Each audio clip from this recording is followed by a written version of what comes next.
Déjà, moi je dirais l'image de cet empereur à barbe fleurie qui chaque année attribuait le Goncourt. Il était rentré en 1977 à l'Académie Goncourt.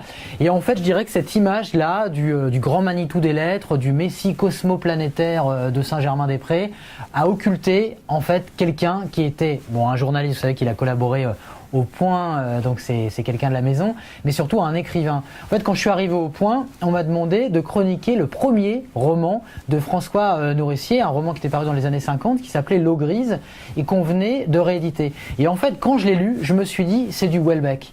En fait, il y avait dans L'eau grise l'histoire d'un jeune homme qui se sent mal, sur lequel son couple pèse, une espèce de malaise général, et avec vraiment une violence contenue, une façon d'écrire comme on tient un scalpel à la main, et c'était vraiment du Houellebecq avant l'heure. Le grand regret de François Nourricier, ça a été de ne pas pouvoir donner le prix Goncourt à Michel Houellebecq. Il l'a eu depuis, mais Nourricier avait repéré déjà le talent de Michel Houellebecq. Donc on retient évidemment l'institution littéraire.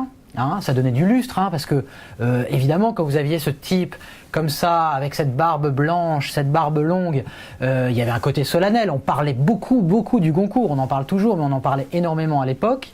Le journaliste, toujours un talent pour repérer justement les nouveaux talents, et puis l'écrivain. L'eau grise, je disais son premier roman qu'il faut vraiment relire. Je voudrais vous citer quand même des phrases. Il n'y a qu'un seul problème, c'est d'avoir une âme petite et de rêver d'un grand destin, une vie étroite et de rêver d'un grand amour. La vie ne rebondit pas, elle coule. Alors c'était un peu sinistre, mais toujours extrêmement bien écrit.